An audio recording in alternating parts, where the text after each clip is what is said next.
Alperen Sengun is dissing the Warriors. Jonathan Kuminga has a specific contract amount he wants. Pretty crazy. And Lauri Markkanen is going off in EuroBasket. Let's talk about it. It's the Hoopsner Show.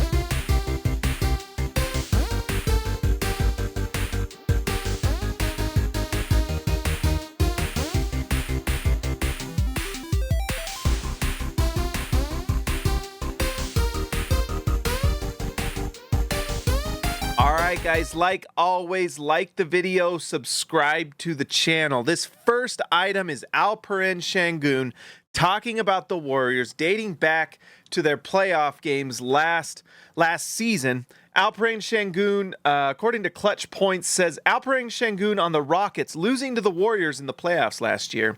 They're a very experienced team and they fouled a lot. In the playoffs, they don't call it. But they were the ones crying all series about fouls not being called. I don't know if Draymond Green has heard this. I'm sure he will likely make a comment at some point. The Warriors got the last laugh. They won the playoff series. Honestly, it's a little bit of a funny comment to make, complaining about referees. You know, the people that complain about the referees, typically the fans. I know I do at times, especially when things are heated. And, you know, Alperen Sengun is a young player. He's going to learn that in the playoffs, they don't call as much. It's a different game in a lot of ways. More physical. In a lot of ways, it's better. More physical. You've got the best players playing. They are going to get away with a lot more. The Warriors know this. They've been around the block. So, Alperen Sengun, I'm sorry, but you're probably just going to have to get over it and learn from it. If you can't beat them, join them. So, just learn what the Warriors did. Do it yourself. And if you're saying they're crying, well, they won, so they probably don't care too much about what Sengun has to say about that. Okay, next item. We have from the San Francisco Chronicle some news about what Jonathan Kuminga is expecting contract-wise. It says here, Kuminga, 22, almost certainly will return to Golden State for the upcoming season, given the team's lack of interest in trade packages offered by Sacramento and Phoenix. So it sounds like those are the two teams interested.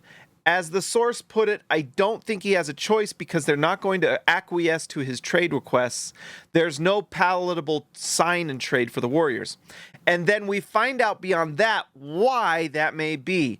This comes from the same article. He apparently thinks he's at the Cade Cunningham, Scotty Barnes level where he should get that type of contract, one league source said of Kuminga.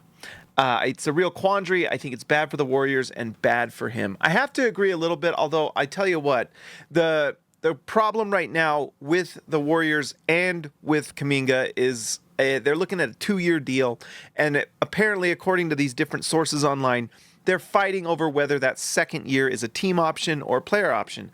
Obviously, Kuminga wants the player option because if he plays extremely well next year and earns, can work his way into a bigger contract, he's going to want to opt out, especially if they're doing some sort of minimum deal. The Warriors, on the other hand, are going to want a team option for just the opposite reason. If he plays well, they want to keep him on a reasonable contract. And so that's where they're at. Now, it sounds like they think that a deal will get done. What did they say? Almost certainly will return to Golden State for the upcoming season. Like always, I mean, he can also just do the qualifying offer and opt out. But it's interesting, he mentions himself on the same level as Cade Cunningham and Scotty Barnes. If you're not familiar, Cade Cunningham is making $46 million a year. I think it was I don't see what it says here. A 5-year, $269 million deal. That is max money. And Cade Cunningham is the type of player you build around. I don't know if I like Kuminga because he's got a big athletic body. I think that if he is really locked in, he could become a great defender. I know that he has not been that, but I think that is a possibility.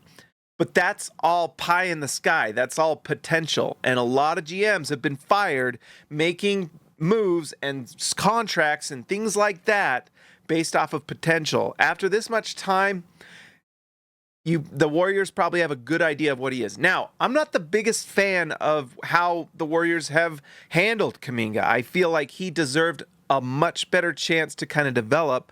They shouldn't have drafted him in the first place.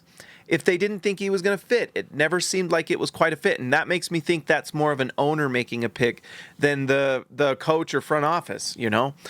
Who knows? We probably don't know all the details about who makes that pick, but it's a real shame because Kuminga showed some real promise, and when he gets time and minutes, he puts up numbers like over 20 points per game, and he's getting rebounds, and he does a lot of things. The defense has to be better, and it's probably, whether you want to call it an excuse or a reason why he's not getting more minutes, and he does need to be a more efficient scorer, but that's every player. But when you have a player of his, size, physical tools, athleticism, and when I've watched him play from afar, there are times where I do see that he has like a nasty to him. He does seem to play hard, and that's a player I like. Now, am I willing to give him $269 million?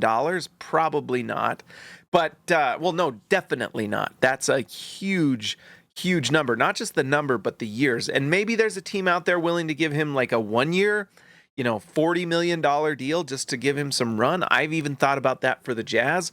If they were looking to get like a trade, if the Warriors wanted to make a trade, then, that's something you look at. But 5 years at that number, that is massive.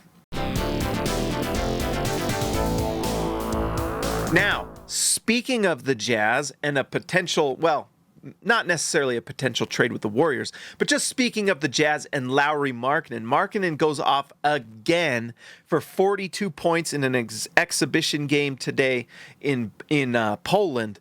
He's just destroying Europe. He's going across Europe and just killing everyone. Belgium, Poland, it doesn't matter. Lauri Markkanen is going to absolutely dominate, and he's actually on pace now to he's averaging 40 points per game right now in EuroBasket. According to, let's see, Hoops Hype here, Greece legend Nikos Gallus still holds competition record with 37 points per game set in 1987. That is within reach for Lauri Markkanen to break that record.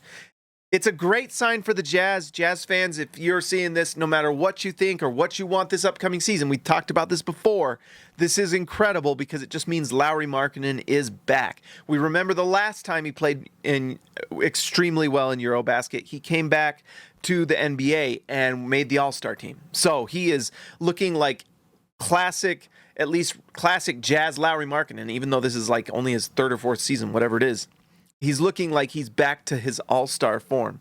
And so that just does nothing but help him, help the Jazz. Whatever their plans are, it works out great because, there are obviously teams right now watching what Lauri Markkanen's doing. So Utah likely wants to keep Lauri Markkanen while also getting their top 8 pick next year. If they keep Markkanen and are able to bring in 2 top-tier rookies, and if Ace Bailey pans out, that's incredible because then you have kind of the roadmap already set.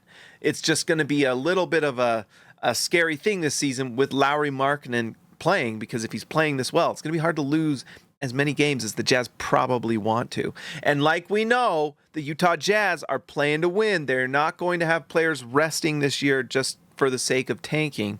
They're going to play who they have. They got rid of the veterans, but Lauri Markkanen's still on the team, looking like he's at all-star level.